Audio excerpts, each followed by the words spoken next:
Bismillahirrahmanirrahim.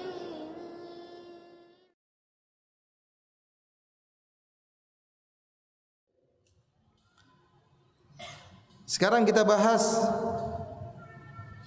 tentang adab dalam berzikir pagi dan petang. Ada adab-adab.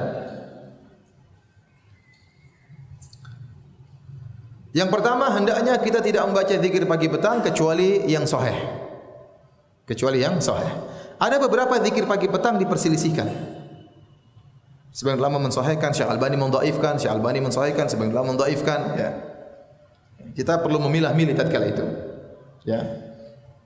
Usahakan kita berzikir dengan yang jelas-jelas sahih atau disepakati kesahihannya. Atau kalau khilaf Anda menilai mana yang lebih kuat. Kalau Anda nilai itu lebih kuat, ya silakan diamalkan. Tapi jangan berzikir pagi petang dengan zikir-zikir yang dhaif, ya. Karena tidak datang dari Nabi sallallahu alaihi wasallam. Yang kedua, hendaknya membacanya dengan penuh penghayatan. Ini yang saya bilang agak kurang di buku-buku yang dibagi rata-rata atau ditulis, tidak disertakan makna dari kandungan doa tersebut. Seperti kandungan doa Sayyidul Istighfar, itu kandungannya apa?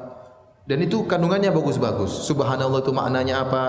Ya. Subhanallah wa bihamdihi adada khalqihi wa ridha nafsihi wa zinata arsyihi min kalimatihi, itu maksudnya apa? Sehingga sebagian orang baca tanpa mengerti apa maksudnya, ya. Maka perlu untuk dipahami maksud dari zikir-zikir tersebut, ya. Meskipun secara singkat, agar tatkala kita membacanya kita bisa lebih konsentrasi, ya. Saya alhamdulillah sudah nulis tentang ini, tentang masalah makna kandungan dari zikir pagi petang, dan insyaallah terbit ya tidak lama lagi, ya. Tapi intinya ini penting agar kita bisa mengerti tentang kandungan zikir tersebut. Kalau kita sudah mengerti, ya sudah, kita baca sekali saja dengan baik, sudah ngerti, sudah masuk dalam ilmu kita, maka kita berzikir dengan penuh penghayatan. Al-Qurtubi berkata, "Innama yahsulu thawabul jasimu liman qama bihaqqi hadhil kalimat fastahdhara ma'aniyaha biqalbihi wa ta'ammalaha bifahmihi." Hanyalah seorang mendapatkan pahala besar dari berzikir, dia hanya peroleh pahala yang besar bagi orang yang berzikir dengan kalimat-kalimat ini sambil dia menghadirkan makna dan kandungan dari zikir-zikir tersebut, sambil dia merenungkan kandungan dari makna zikir tersebut. Maka seorang hanya berzikir hanya terlepas dari lisannya, berbeda dengan orang yang berzikir sambil dia renungkan. Sambil dia renungkan maknanya, pahalanya lebih besar. Maka seorang berusaha mengerti apa makna dari zikir pagi dan petang.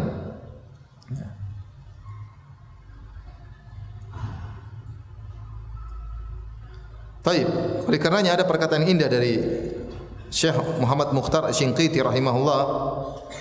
Ya, beliau berkata, "Madumta taqra'ul adhkar fa abshir bi kulli khair." Selama engkau kebiasaanmu adalah membaca zikir-zikir, di antaranya zikir pagi petang, maka bergembiralah. Hatta wala asabatka musibatun, meskipun kau terkena musibah. Fa inna Allah yukhrijuka min dhiqiha wa balaiha wa karbiha bimathaqil hasanat lati lam takhtur ala balik. Maka kalau kau terjebak dalam musibah, sementara kau suka berzikir kepada Allah di antaranya zikir pagi petang, maka Allah akan keluarkan kau dari kesulitan musibah tersebut, karena begitu banyak pahala yang kau raih dengan zikir-zikir yang selalu kau lantunkan. Ma hafadha 'abdun 'alal adhkar illa syaraha Allah sadruhu. Kata beliau, tidak ada seorang pun yang senantiasa continue berzikir kepada Allah kecuali Allah akan lapangkan dadanya.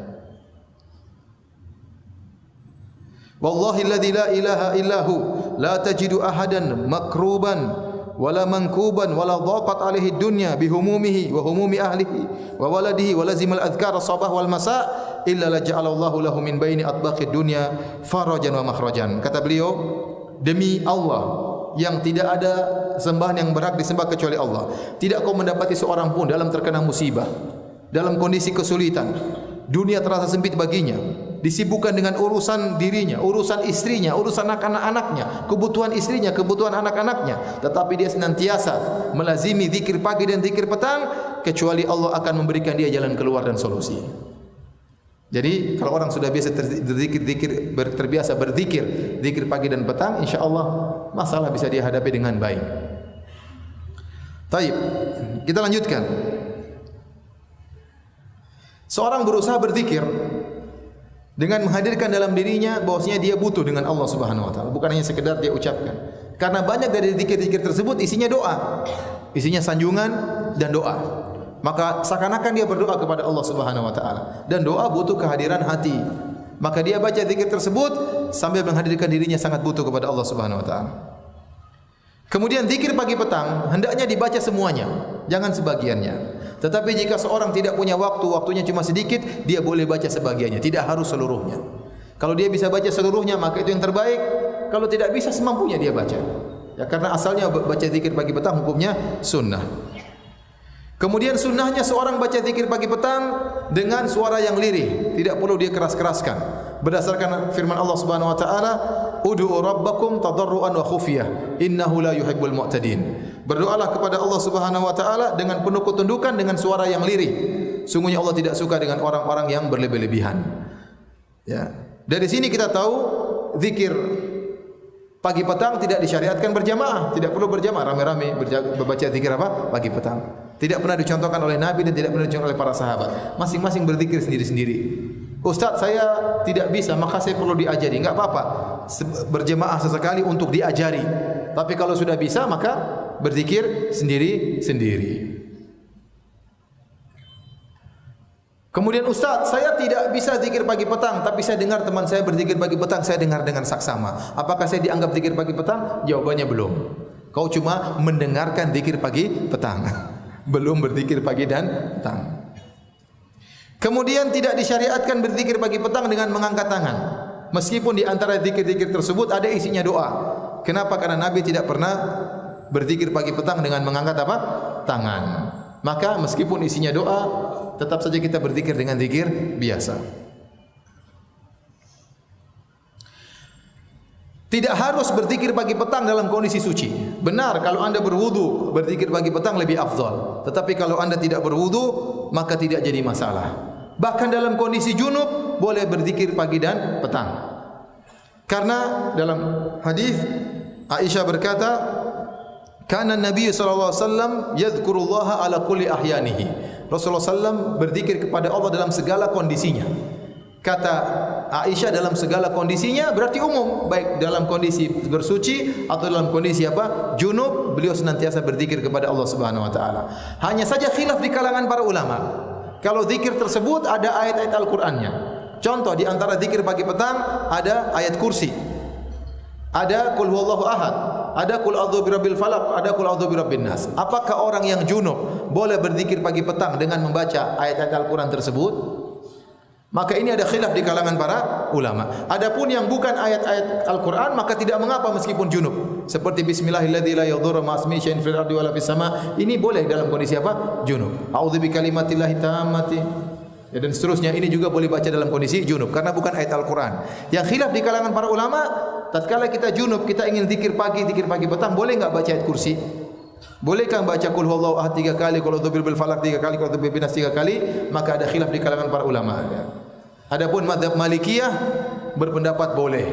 Mazhab Malikiyah berpendapat boleh karena mereka mengatakan Anda membaca ayat-ayat ini bukan dalam rangka tilawah. Yang dilarang adalah membaca Al-Qur'an, bertilawah Al-Qur'an dalam kondisi junub, tetapi Anda membaca ayat-ayat ini dalam rangka untuk berzikir, untuk wirid aja. Sebagai zikir pagi petang, bukan dalam rangka untuk bertilawah, maka Anda tidak buka dengan a'udzubillahi minasyaitonir rajim, bismillahirrahmanirrahim, Allahu la ilaha illa huwal hayyul qayyum, karena Anda tidak sedang bertilawah. Faham? Anda tidak buka dengan a'udzubillahi minasyaitonir rajim. Ini pendapat Malikiyah. Pendapat sebagian ulama mengatakan tidak boleh. Selama itu ayat Al-Qur'an, maka tidak boleh.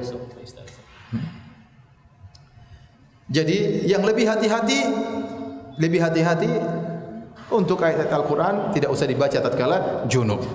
Yang lebih hati-hati. Tapi kalau ada yang baca, kita katakan ada khilaf di kalangan para ulama. Taib, azan Isya, nanti kita lanjutkan lagi insyaallah taala. Bismillahirrahmanirrahim. Assalamualaikum warahmatullahi wabarakatuh. Alhamdulillah, salatu wassalamu ala Rasulillah wa ala alihi wa sahbihi wa ala. Kita lanjutkan sedikit lagi tentang fikih zikir pagi dan petang. Jadi telah kita jelaskan bahwasanya orang dalam kondisi tidak bersuci, dalam kondisi junub boleh berzikir pagi dan petang kecuali membaca ayat kursi, qul huwallahu ahad, qul a'udzu birabbil falaq, qul a'udzu birabbin nas. Makin ada khilaf di kalangan para ulama.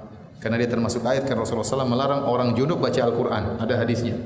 Maka sebagian ulama seperti ulama Malikiyah berpendapat boleh meskipun junub boleh baca ayat kursi 3 kul. Kenapa? Karena bacaannya bukan niatnya untuk baca tilawah. Maka tidak dibuka dengan a'udzubillahi minasyaitonirrajim, tetapi kita baca sebagai zikir. Ya, kebetulan zikir tersebut berbentuk ayat-ayat Al-Qur'an. Ya, maka tidak mengapa. Ini pendapat ulama Malikiyah. Sebagian ulama mengatakan tidak boleh karena itu termasuk dari ayat-ayat Al-Qur'an, maka tidak boleh dibaca dengan dalam kondisi junub. Yang lebih hati-hati kita tidak membacanya tatkala kondisi apa? Junub. Tapi kalau ada yang baca maka ini masalah khilafiyah, tidak bisa kita ingkari karena sisi pendalilannya juga kuat. Kemudian berikutnya kalau kita baca zikir pagi petang terkadang ditulis dalam buku-buku, maka tidak mesti berurutan, tidak mesti yang pertama ini, kedua ini, tidak. Yang penting kita semuanya baca, semuanya kebaca. Mana di luar tidak jadi masalah. Kemudian yang terakhir, kalau kita sudah selesai dari zikir pagi maupun zikir petang dan kita masih ingin berzikir lagi, maka boleh berzikir bebas tanpa jumlah tertentu. Mau bertasbih bebas berapa saja, bertahlil bebas berapa saja, bertakbir bebas berapa saja, bertahmid bebas berapa saja, bersolawat kepada Nabi bebas berapa saja, ya, la haula wala quwata illa billah bebas berapa saja, terserah. Dan di antara zikir yang afdal adalah baca Al-Qur'an. Baca Al-Qur'an. Jadi zikir-zikir pagi petang yang rutin yang sebagaimana diajarkan oleh Nabi SAW, kalau kita sudah selesai, kita boleh baca Quran, boleh berzikir yang lainnya, terserah tanpa bilangan tertentu. Baik hadirin hadirat yang dirahmati Allah Subhanahu wa taala, itulah ya fikih tentang zikir pagi dan petang. Baik.